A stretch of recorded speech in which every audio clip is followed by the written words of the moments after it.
Hello everybody, and welcome back to another reading of The Sea of Monsters. Today we are picking up where we left off with Chapter 17. We get a surprise on Miami Beach.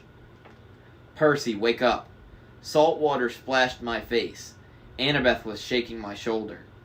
In the distance, the sun was setting behind a city skyline. I could see a beachside highway lined with palm trees, storefronts glowing with red and blue neon, a harbor filled with sailboats and cruise ships. Miami, I think, Annabeth said, but the hippocampi are acting funny. Sure enough, our fishy friends had slowed down and were whinnying and swimming in circles, sniffing the water. They didn't look happy. One of them sneezed. I could tell what they were thinking. This is as far as they'll take us, I said. Too many humans. Too much pollution. We'll have to swim to shore on our own. None of us was very psyched about that, but we thanked Rainbow and his friends for the ride. Tyson cried a little. He unfastened the makeshift saddle pack he'd made, which contained his toolkit and a couple of other things he'd salvaged from the Birmingham wreck. He hugged Rainbow around the neck, gave him a soggy mango he'd picked up on the island, and said goodbye. Once the hippocampi's white manes disappeared into the sea, we swam for shore. The waves pushed us forward, and in no time we were back in the mortal world. We wandered along the cruise line docks, pushing through crowds of people arriving for vacations. Porters bustled around with carts of luggage. Taxi drivers yelled at each other in Spanish and tried to cut in line for customers. If anybody noticed us, bod kids dripping wet and looking like they just had a fight with a monster, they didn't let on. Now that we were back among mortals, Tyson's single eye had blurred from the mist. Grover had put on his cap and sneakers. Even the fleece had transformed from a sheepskin to a red and gold high school letter jacket with a large glittery omega on the pocket. Annabeth ran to the nearest newspaper box and checked the date on the Miami Herald. She cursed. June 18th. We've been away from camp 10 days. That's impossible, Clarice said. But I knew it wasn't. Time traveled differently in monstrous places. Talia's tree must be almost dead, Grover wailed. We have to get the fleece back tonight. Clarice slumped down on the pavement. How are we supposed to do that? Her voice trembled. We're hundreds of miles away. No money, no ride. This is just like the Oracle said. It's your fault, Jackson. If you hadn't interfered... Percy's fault! Annabeth exploded. Clarice, how can you say that? You are the biggest... Stop it, I said. Clarice put her head in her hands. Annabeth stomped her foot in frustration. The thing was, I'd almost forgotten this quest was supposed to be Clarice's. For a scary moment, I saw things from her point of view. How would I feel if a bunch of other heroes had butted in and made me look bad? Personally, if they had saved my ass, I wouldn't feel too bad about it. I'd kind of be appreciative, maybe even grateful, you know? Considering I was about to be married off to a Cyclops. A Cyclops that was literally just about to marry a half-goat boy in a dress. No judgment, just saying. Putting that one out there. I thought about what I'd overheard in the boiler room of the CSS Birmingham. Ares yelling at Clarice, warning her that she'd better not fail.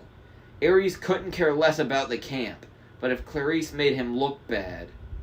Clarice, I said, what did the Oracle tell you exactly? She looked up. I thought she was going to tell me off, but instead she took a deep breath and recited her prophecy. You shall sail the iron ship with warriors of bone. You shall find what you seek and make it your own. But despair for your life entombed within stone, and fail without friends to fly home alone. Ouch, Grover mumbled. No, I said. No. Wait a minute. I've got it. I searched my pockets for money and found nothing but a golden drachma. Does anybody have any cash? Annabeth and Grover shook their heads morosely. Clarice pulled a wet Confederate dollar from her pocket and sighed. Cash? Tyson asked hesitantly. Like green paper? I looked at him. Yeah. Like the kind in duffel bags? Yeah, but we lost those bags days ago. I stuttered to a halt as Tyson rummaged in his saddle pack and pulled out the Ziploc bag full of cash that Hermes had included in our supplies. Tyson, I said, how did you... Thought it was a feed bag for Rainbow, he said. Found it floating in sea, but only paper inside. Sorry. He handed me the cash. 5s and 10s, at least $300. I ran to the curb and grabbed a taxi that was just letting out a family of cruise passengers. Clarice, I yelled, come on, you're going to the airport. Annabeth, give her the fleece.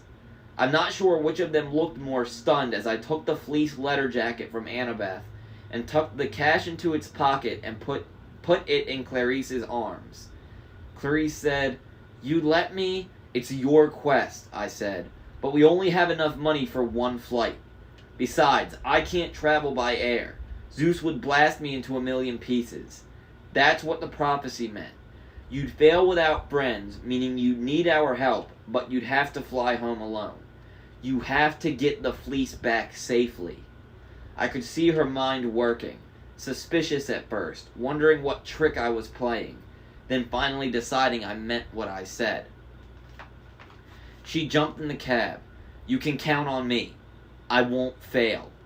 Not failing would be good. The cab peeled out in a cloud of exhaust. The fleece was on its way. Percy, Annabeth said. That was so... generous? Grover offered. Insane, Annabeth corrected. You're betting the lives of everybody at camp that Clarice will get the fleece safely back by tonight? It's her quest, I said. She deserves a chance. Percy is nice, Tyson said. Percy is too nice, Annabeth grumbled, but I couldn't help thinking that maybe, just maybe, she was a little impressed. I'd surprised her anyway, and that wasn't easy to do. Come on, I told my friends. Let's find another way home. That's when I turned and found a sword's point at my throat. Hey, cuz, Luke said. Welcome back to the States. His bear man thugs appeared on either side of us. One grabbed Annabeth and Grover by their shirt collars. The other tried to grab Tyson, but Tyson knocked him into a pile of luggage and roared at Luke. Percy, Luke said calmly, tell your giant to back down, or I'll have Aureus bash your friends' heads together. Aureus grinned and raised Annabeth and Grover off the ground, kicking and screaming. What do you want, Luke? I growled. He smiled, the scar rippling on the side of his face. He gestured toward the end of the dock, and I noticed what should have been obvious. The biggest boat in port was the Princess Andromeda. Why, Percy, Luke said. I want to extend my hospitality, of course. The Bear Twins herded us aboard the Princess Andromeda. They threw us down on the aft deck in front of a swimming pool with sparkling fountains that sprayed into the air. A dozen of Luke's assorted goons, snake people, Laestrygonians, demigods in battle armor, had gathered to watch us get some hospitality. And so the fleece, Luke mused. Where is it? He looked us over, prodding my shirt with the tip of his sword, poking Grover's jeans. Hey! Grover yelled. That's real goat fur under there. Sorry, old friend, Luke smiled. Just give me the fleece and I'll leave you to return to your, little nature quest. I'm not making the goat sound again. We've been through this. Bleeding sound, Grover protested. Some old friend. Maybe you didn't hear me. Luke's voice was dangerously calm. Where is the fleece? Not here, I said. I probably shouldn't have told him anything, but it felt good to throw the truth in his face.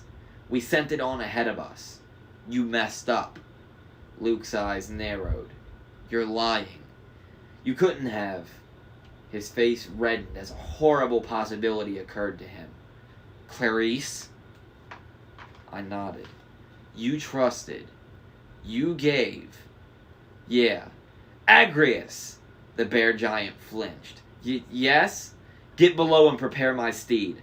Bring it to the deck. I need to fly to the Miami airport. Fast. But boss. Do it! Luke screamed. Or I'll feed you to the Draken. The bear man gulped and lumbered down the stairs. Luke paced in front of the swimming pool, cursing in ancient Greek, gripping his sword so tight his knuckles turned white. The rest of Luke's crew looked uneasy. Maybe they'd never seen their boss so unhinged before. I started thinking, if I could use Luke's anger, get him to talk so everybody could hear how crazy his plans were. I looked at the swimming pool, at the fountain spraying mist into the air, making a rainbow in the sunset. And suddenly I had an idea. You've been toying with us all along, I said. You wanted us to bring you the fleece and save you the trouble of getting it. Luke scowled. Of course, you idiot! And you've messed everything up! Traitor! I dug my last gold drachma out of my pocket and threw it at Luke. As I expected, he dodged it easily. The coin sailed into the spray of rainbow-colored water. I hoped my prayer would be accepted in silence. I thought with all my heart, O goddess, accept my offering. You tricked all of us, I yelled at Luke. Even Dionysus at Camp Half-Blood! Behind Luke, the fountain began to shimmer, but I needed everyone's attention on me, so I uncapped Riptide. Luke just sneered. This is no time for heroics, Percy. Drop your puny little sword, or I'll have you killed sooner rather than later. Who poisoned Talia's tree, Luke? I did, of course, he snarled. I already told you that. I used elder python venom, straight from the depths of Tartarus. Chiron had nothing to do with it? Ha! You know he would never do that. The old fool wouldn't have the guts. You call it guts? Betraying your friends? Endangering the whole camp? Luke raised his sword. You don't understand the half of it. I was going to let you take the fleece once I was done with it. That made me hesitate. Why would he let me take the fleece? He must have been lying, but I couldn't afford to lose his attention. You were going to heal Kronos, I said. Yes! The fleece's magic would have sped his mending process by tenfold. But you haven't stopped us, Percy. You've only slowed us down a little. And so you poisoned the tree. You betrayed Talia. You set us up.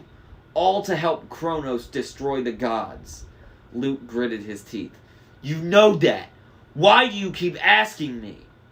Because I want everybody in the audience to hear you. What audience? Then his eyes narrowed. He looked behind him and his goons did the same. They gasped and stumbled back. Above the pool, shimmering in the rainbow mist, was an iris message vision of Dionysus, Tantalus, and the whole camp in the dining pavilion. They sat in stunned silence, watching us. Well, said Dionysus dryly, some unplanned dinner entertainment. Mr. D, you heard him, I said. You all heard Luke. The poisoning of the tree wasn't Chiron's fault. Mr. D sighed. I suppose not. The iris message could be a trick, Tantalus suggested, but his attention was mostly on his cheeseburger, which he was trying to corner with both hands. I fear not, Mr. D said, looking with distaste at Tantalus. It appears I shall have to reinstate Chiron as activities director. I suppose I do miss the old horse's pinochle games. Tantalus grabbed the cheeseburger. It didn't bolt away from him. He lifted it from the plate and stared at it in amazement, as if it were the largest diamond in the world. I got it! He cackled. We are no longer in need of your services, Tantalus, Mr. D announced. Tantalus looked stunned. What? But... You may return to the underworld. You are dismissed. No! But... No! As he dissolved into mist, his fingers clutched at the cheeseburger, trying to bring it to his mouth. But it was too late. He disappeared and the cheeseburger fell back onto its plate. The campers exploded into cheering. Luke bellowed with rage. He slashed his sword through the fountain, and the iris message dissolved, but the deed was done. I was feeling pretty good about myself until Luke turned and gave me a murderous look. Kronos was right, Percy. You're an unreliable weapon. You need to be replaced. I wasn't sure what he meant, but I didn't have time to think about it. One of his men blew a brass whistle, and the deck doors flew open. A dozen more warriors poured out, making a circle around us, the brass tips of their spears bristling. Luke smiled at me. You'll never leave this boat alive. End of chapter 17. To all my friends tuning in on YouTube, thank you for checking out this video. I hope you enjoyed the reading. And if you did, please feel free to check out the rest of the channel, see if you enjoy the rest of the content, the rest of the chapters. And please consider liking and subscribing. But if you don't subscribe, like I said, the videos are still there for your entertainment, for your enjoyment. But yeah, that's all for this video. Hope to see you in the next one. Peace.